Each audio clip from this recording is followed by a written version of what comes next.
జరిగిందో ఇతర నివాసిత ప్రాంతాలను కూడా తరలించడానికి వారికి తగు compensation is also more important madam.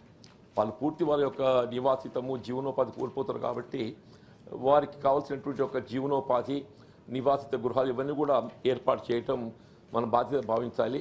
మీరు ఏదైతే ఆమ్రాబాద్పై చూపెడుతున్నటువంటి ఒక ప్రత్యేకమైన శ్రద్ధ ఉన్నదో ఇట్ ఇస్ డెఫినెట్లీ అప్రిసియబుల్. దానికి తదనుగుణంగా this is declared in 2012 madam. అంటే ఆల్మోస్ట్ 12 years 12 సంవత్సరాలు గడిచిపోయింది. ఉమ్మడి రాష్ట్రంలో దీన్ని ప్రకటింపజేయబడడం జరిగింది ఈ కవాల్ టైగర్ జోన్. కానీ అప్పటికెళ్ళి ఇప్పటి వరకు ఏదైతుందో ప్రత్యేకమైనటువంటి చర్యలు ఇవి చెప్పినట్టు కనబట్టలేదు అధ్యక్ష. అక్కడ కొంత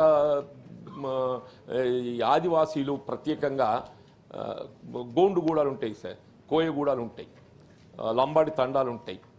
వాళ్ళ అభద్రతతోని నివాసితమైన పరిస్థితి ఉన్నది.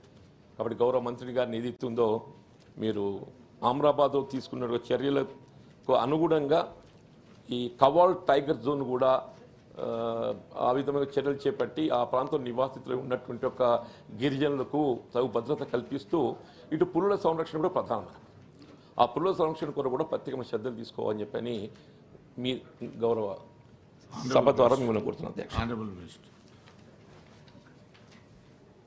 అధ్యక్ష. సభ్యులు అడిగినట్టుగా కవాల్ రిజర్వ్ ఫారెస్ట్ని ఆల్రెడీ మనం కన్జర్వేట్ రిజర్వ్ ఫారెస్ట్గా డిక్లేర్ చేయడం జరిగింది అధ్యక్ష. దీన్ని ప్రత్యేక దృష్టితోటి ఫారెస్ట్ డిపార్ట్మెంట్ వాళ్ళు మన సభ్యులు చెప్పినట్టుగా గతంలో ఈ కార్యక్రమాన్ని ఆల్రెడీ స్టార్ట్ చేయడం జరిగింది అధ్యక్ష.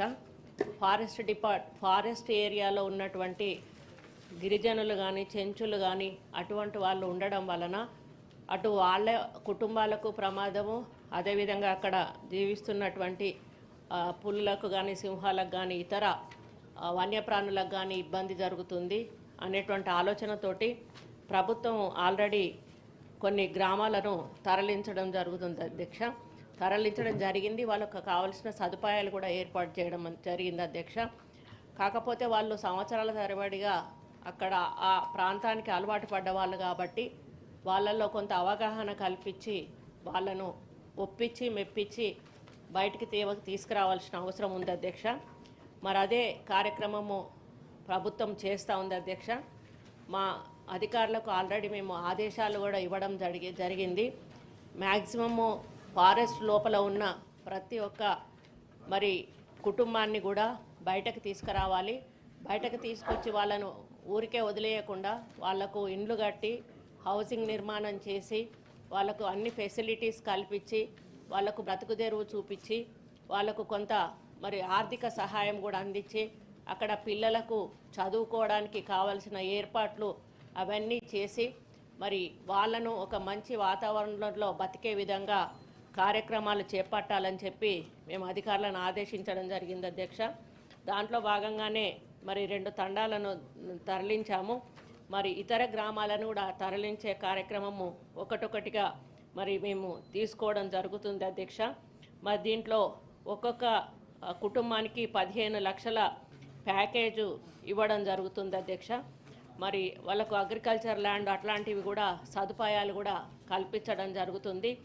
మరి కాబట్టి అటువంటి వాళ్ళు ఇప్పుడు అదేవిధంగా పులుతలు చిరుత పులులు అవి దాడి చేయడం జరుగుతుంది అనేటువంటిది కూడా చెప్పడం జరిగింది.